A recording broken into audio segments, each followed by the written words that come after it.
Muito bem, vamos falar de economia. Eu sei que não é o nosso... não vou trazer boas notícias para vocês, mas tivemos várias notícias hoje importantes para termos aí um pouco não é de perspectiva, né? Porque não é perspectiva, mas é um pouco de conhecimento do que está por vir, né? Quer dizer, é perspectiva, mas é a pior possível. Boa noite, Antônio Timóteo, bem-vindo mais uma vez aqui ao Papo Antagonista. Boa noite, Cláudio, tudo bem? Vamos lá. Hoje o dia foi bem pesado na economia. Tem muita coisa para a gente conversar. Excelente. Já está conectado comigo também o Rodrigo Natali, estrategista-chefe da Inversa, sempre conosco aqui. Rodrigo, bem-vindo. Olá, Cláudio. Boa noite, Timóteo. Tudo bem? Como vocês estão? Então, bora. Eu vou deixar vocês discutindo aí, mas eu coloco o tema na mesa. O Copom divulgou a ata, né, da semana passada, em que aumentou a Selic, e a expectativa é de manter um perfil bastante conservador, não é, Rodrigo? Exatamente. No comunicado da semana passada, ele já surpreendeu um pouco, né, dizendo que na próxima reunião ele vai subir 150 pontos, né, adiantando praticamente o que ele poderia decidir na outra reunião, o que é uma postura que os outros bancos centrais evitam bastante fazer, né? Eles gostam sempre de dizer que a gente vai esperar os dados, a gente vai esperar aparecer coisas novas para chegar na próxima reunião e julgar o que é necessário e dessa forma meio que se isolar das pressões do mercado, né? O que o Banco Central Europeu se comporta assim, o Banco Central Americano sempre se comporta assim, o Banco Central no Brasil se comporta assim durante muitos períodos, durante vários outros presidentes. Mas esse daqui, que já tem tido um problema de comunicação muito grande, na minha opinião, vai lá e adianta num momento bem crítico, né? Justamente quando a gente está vendo os dados, em geral, de atividade mais fracos, né? O PIB veio mais fraco, depois a produção industrial veio mais fraca, né? As vendas no varejo vieram mais fracas. E o único dado que ele mencionava no comunicado, e mencionou na ata, que saiu às 8 da manhã, que era a atividade do setor de serviços, depois às 9h30 saiu e veio bem mais fraca também, né? O mercado esperava uma melhora, veio um número negativo de 1,20%, que mostra que a fraqueza na economia está exacerbada. E ao mesmo tempo, né, você está sentindo agora, finalmente, os efeitos das altas que a gente teve no juro, lá durante o primeiro trimestre, o segundo trimestre, né? Quando você sobe o juro, o efeito não é imediato, não tem a capacidade de bater a inflação num primeiro momento. Então, agora que a gente está sentindo a totalidade do impacto que a gente fez atrás, né? E está vendo esse efeito nos números da economia, ele, ao mesmo tempo, se comporta como se tivesse perdido e correndo atrás do rabo, mantendo um ritmo de aceleração, né, 1,5%, que é o único no mundo. A gente já é o país do mundo que está fazendo o maior movimento de alta de juros. Então, a gente aqui já critica há um tempo, continua a crítica, porque não parece fazer muito sentido. Mas esse para começar, é isso aí. Vamos lá, Rodrigo. A gente começou a se falar muito cedo hoje para entender as mensagens do Banco Central, né? Além de tudo isso que você comentou, ficou ali claro. O Banco Central deu um recado claro para quem estava esperando uma mudança na sua comunicação, né? O mercado chama caracteriza a comunicação do Banco Central de duas formas, né? Hawkish, quando é uma comunicação mais forte, que mostra que o Banco Central vai pressionar mais a inflação, comprimir mais a inflação com juros altos, e dovish, né? Quando é uma comunicação mais fraca, mostrando que ele vai mudar a sua política, não vai ser tão agressivo nos juros. E quem esperava uma correção de comunicação na ata, tomou um banho de água fria. O Banco Central foi bastante duro e disse que vai ser contracionista. Quando o Banco Central diz que é contracionista, ele diz que ou vai subir muito os juros, ou vai manter os juros num patamar alto por muito tempo, ou vai fazer as duas coisas. E é o que o mercado está esperando agora, né? Que o Banco Central vai levar os juros para um patamar superior aos 11,75, que é o que ele coloca ali como o teto no seu cenário base, e vai deixar os juros ali num patamar maior por mais tempo. É isso, né, Natália? Sim, mas É interessante que essa dúvida, né, que existe, que o mercado teve, né, e a gente vai definir já que existem dois mercados, né? Assim, aconteceu de uma semana para cá, da reunião do Copom para cá, porque já aconteceu recentemente outros momentos que ele disse uma coisa e fez outra. Então, Sim. só existia uma dúvida, né? Será que ele conseguiu mudar de opinião uma semana? Porque ele fez isso nas últimas outras duas reuniões. Uma semana antes ele deu uma indicação e depois fez uma coisa diferente. Então, isso não deveria ser normal. O mercado se surpreender sendo confirmado que o que ele disse foi realmente o que ele disse, né? Que é o meio que aconteceu. E outra coisa, a gente tem dois mercados, né? A gente tem um mercado que são as pessoas que compõem um grupo chamado Focus, que alimentam com suas projeções o Banco Central e, com base nelas, o Banco Central altera a política de juros, o que é uma coisa bem diferente, né? Assim, esses caras acabam tendo o poder de, se eles aumentarem a previsão da inflação do ano que vem, da cabeça deles, esse número lá vai mostrar para o Banco Central que a inflação está subindo e ele acaba tendo que fazer algo. Esse pessoal tem pedido juros mais altos, né? E tem exigindo que ele seja mais hawkish, né? Que ele seja mais duro com o juro, subindo mais o juro, né? E correndo o risco de jogar a economia mais para baixo.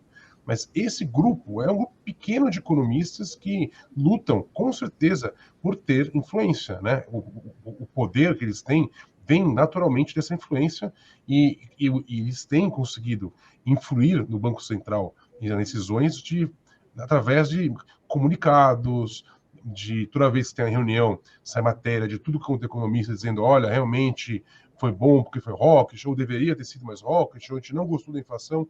E tem esse grupo de pessoas. Aí tem um grupo muito maior, que é o mercado financeiro real, que é o que faz com que a bolsa suba, com que o dólar caia e com as taxas de juros futuras se alterem.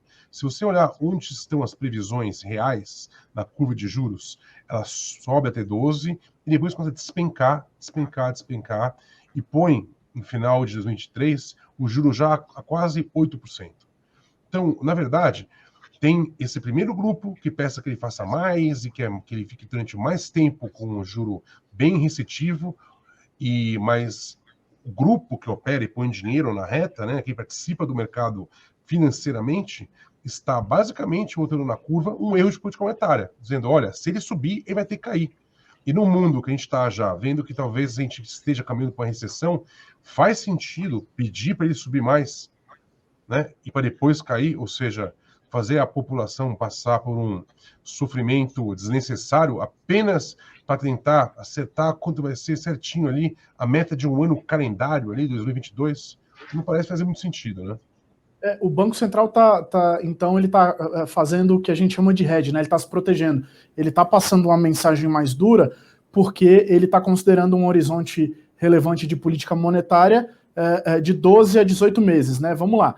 Quando o Banco Central, vamos explicar para quem nos assiste, Rodrigo, quando o Banco Central dá essa mensagem dura, por que ele está fazendo isso? Porque o horizonte relevante dele, assim, o tamanho da atuação dele, dessa alta de juros, ela tem um efeito, como o Natália estava falando, não é imediata.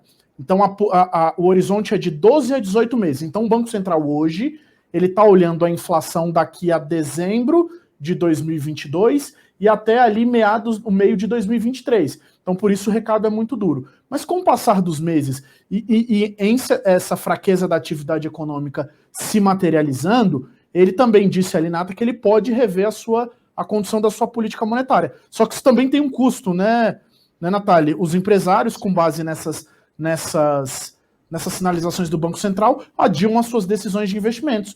Porque ao invés dele aplicar na economia real, ele pode comprar um título público e não precisa correr tanto risco.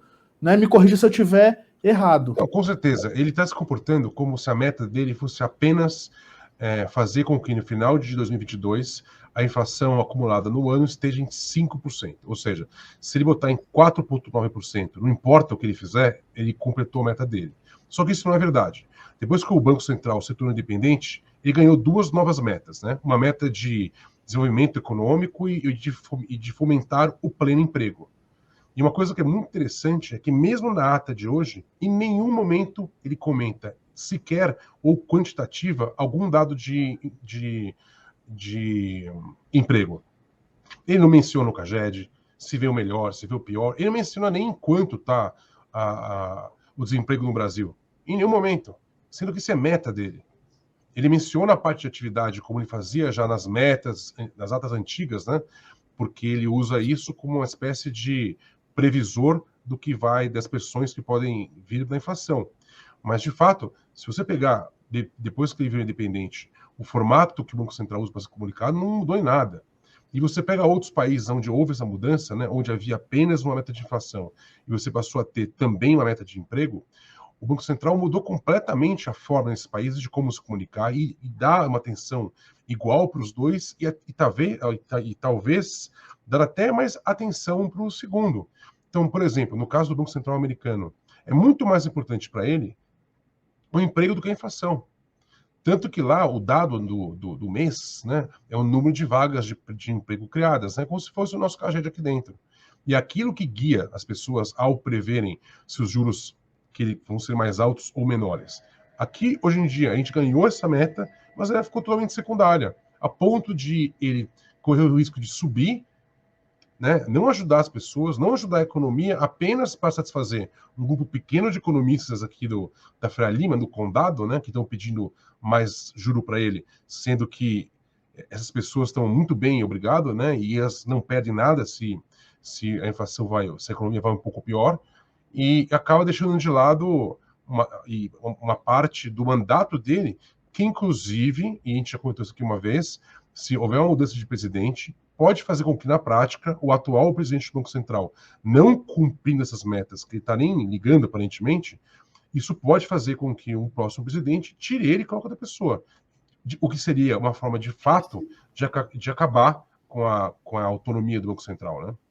Sim, mas tem um ponto muito importante nesse debate, Natália, que eu fui à lei de autonomia do Banco Central e ela não dá o mesmo peso que, por exemplo, o FED dá ao emprego e à atividade econômica, né? Aqui no Brasil, a lei ela diz que sem que o primeiro objetivo seja comprometido, que é o caso da inflação, então quer dizer, não, o único objetivo é de vocês. Vai lá, de vez em quando, dá uma olhadinha no emprego e no nível de atividade. Nos Estados Unidos, não. O FED é obrigado, por lei, a dar o mesmo peso à inflação, ao emprego e ao nível de atividade. No Brasil, não. A legislação favorece o Banco Central nessa leniência com o nível de atividade e com o nível de emprego, né? Então, fica essa situação ruim. E é verdade o que você mencionou, né? A gente não tem menções ali à taxa de desemprego ou nível de atividade econômica. O Banco Central vai trazer isso no relatório trimestral de inflação agora na quinta-feira, no dia 16, mas mesmo assim é verdade, esse debate precisava ser feito, já que o nível de atividade econômica está desabando, né? E hoje o próprio presidente do Banco Central, o Roberto Campos Neto, participou de um evento no TCU e ele admitiu que o Brasil tá em queda, que as economias emergentes estão crescendo muito mais e a gente voltou a ter um problema de crescimento estrutural baixo, né? E ao mesmo tempo no ritmo mais alto de alta de juros que a gente viu nos últimos 20 anos, sabendo, através das previsões dos próprios bancos, que já é esperado para o ano que vem uma recessão. A gente não vai ter um problema inflacionário com o país em recessão, não tem sentido isso.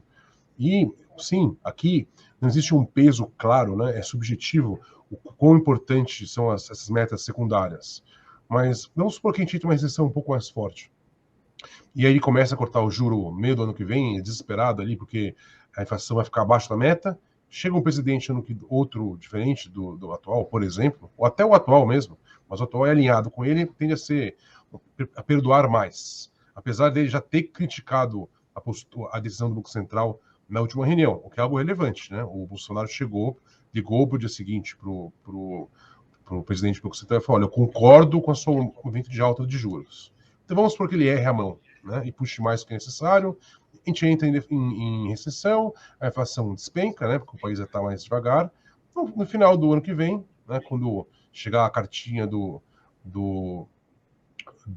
Roberto Campos explicando, né, o que aconteceu, o presidente pode falar: olha, você botou a inflação na meta, só que a gente teve um desemprego gigante, você jogou o país em recessão, cara, eu quero agora tirar você, a diretoria, É só mandar para o Senado, maioria simples, né, 50% mais um, ele pode tirar o presidente do BC.